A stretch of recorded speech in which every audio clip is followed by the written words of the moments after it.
YouTube पर channel को subscribe कर लीजिएगा। डी मीडिया टाइम्स में आपका स्वागत है। इस चैनल के माध्यम से परम पूज्य श्री अनुद्धाचार्य जी महाराज की अच्छी बातों को देश दुनिया में पहुंचाने का हमारा प्रयास है, जो आप सभी श्रोताओं के सहयोग के बिना संभव नहीं है। यदि आप श्री अनुद्धाचार्य जी महाराज से प्यार करते हैं तो अधिक से अधिक चैनल को सब्सक्राइब करें, लाइक करें और शेयर करें। राधे राधे।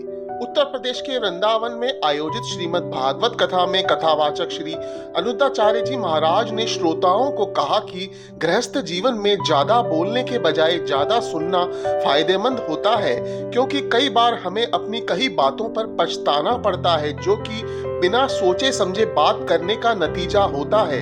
अनुद्धाचार्य जी महाराज ने कहा कि गृहस्थी में सारी लड़ाई अलग अलग विचारों की है, और विचार अलग हो तो भावनाओं की अभिव्यक्ति में सहनशीलता का होना सबसे ज्यादा जरूरी है।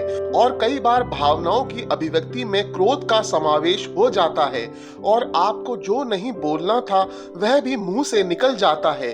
ध्यान रहे, आप जितना ज्यादा बोलेंगे उतना गलत बोलने की आशंका रहती है। अनुद्धाचार्य जी महाराज ने कहा कि चुप रहना आदर या सम्मान देने की निशानी होती है। इससे न कोई छोटा होता है और न ही बड़ा। अगर आपको क्रोध आ रहा है तो आप या तो वहां से किसी का अनादर किए बिना चले जाएं या फिर चुप रहें। क्रोध करने से आपके रिश्ते खराब होंगे। क्रोध करने से हमेशा क्रोध करने वाले व्यक्ति का ही बुरा होता है। नीति शास्त्र के अनुसार जो अपने मुंह को बंद रखता है और बुद्धि से काम करता है वही इंसान समझदार होता है। बिना जरूरत के बोलना, किसी के बारे में बोलना, किसी के बीच में बोलना, यह गलत है। अनुद्धाचार्य जी महाराज ने कहा कि पति पत्नी का रिश्ता उत्तम है और यह तभी चल सकता है जब पति पत्नी में आपसी तालमेल, सामंजस्य व सहनशीलता, और गृहस्थी में पति पत्नी को इस बात को लेकर गंभीरता से समझना होगा। उन्होंने कहा कि आज के परिवेश में यदि आपकी गृहस्थी में सहनशीलता का अभाव है और आपको कोई कुछ कह देता है तो आपसे सहन नहीं होता है, तो रिश्ता ज्यादा चल नहीं सकता। अनुद्धाचार्य जी महाराज ने कहा कि आज गृहस्थ जीवन में ज्यादा बोलने को लेकर पति पत्नी को परस्पर एक दूसरे से शिकायत होती है। इसका एक ही समाधान है कि यदि आप गृहस्थ जीवन में सुखी रहना चाहते हैं तो आपको जरूरत से ज्यादा नहीं बोलना चाहिए, और सबसे जरूरी जितनी आवश्यकता हो उतना ही बोलो, क्योंकि कई बार जरूरत से ज्यादा बोलना दुखों का कारण बनता है। इसीलिए कम बोले, सटीक बोले, मधुर बोले और सबसे जरूरी जितनी आवश्यकता हो उतना ही बोलें। अनुद्धाचार्य जी महाराज ने कहा कि ज्यादा बोलने की आदत को छोड़ने के लिए आपको खुद में संयम बढ़ाना होगा, और संयम को व्रत उपवास से साधा जा सकता है। इसके पीछे कोई धार्मिक या आध्यात्मिक वजह नहीं है।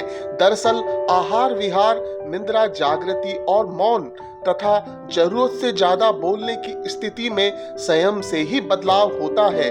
उन्होंने कहा कि गृहस्थी की गाड़ी मुसीबत नहीं है, यदि इसको सही तरीके से चलाई जाए तो परमात्मा तक पहुंच जाती है, और यह तभी संभव होगा जब आप अपने आप को सत्संग से जोड़ दें। सत्संग का प्रभाव इतना प्रभावशाली है कि आपके परिवार में विचारों का जो विरोधाभास है वह धीरे धीरे एक हो जाएगा। परिवार में सब एक जैसा सोचेंगे, एक दूसरे के प्रति समर्पित होंगे, क्योंकि सत्संग ही है जो आपके अंदर छुपे विवेक को जागृत करता है और आपको विवेकवान बनाकर सहनशीलता की ओर ले जाता है। सहनशीलता आने के बाद आपकी गृहस्थी की गाड़ी पटरी पर पुनः आ जाती है और आपका जीवन सुखी हो जाता है। अनुद्धाचार्य जी महाराज ने पत्थर से बनी भगवान की मूर्ति का उदाहरण देते हुए बताया कि जिस तरह पत्थर छेनी और हथौड़े की मार खाकर सहते हुए भगवान की आकृति लेता है, इसी तरह आपको भी गृहस्थी में रहना है तो सहना पड़ेगा। उन्होंने कहा कि जो पत्थर चोट खाकर टूट गया वह कंकर बन गया, और जो पत्थर हर चोट खाकर सह गया वह शंकर बन गया। अनुद्धाचार्य जी महाराज ने कहा कहा कि भगवान श्री कृष्ण ने भी तो शिशुपाल की 100 गालियां सुनी थी। इतने अपमान के बाद भी भगवान श्री कृष्ण पर क्रोध हावी ना हो पाया। उन्होंने कहा कि आप तो इंसान हैं, रोज भगवान को पूजते हैं, भागवत कथा सुनते हैं, आपने भगवान श्री कृष्ण से क्या सीखा?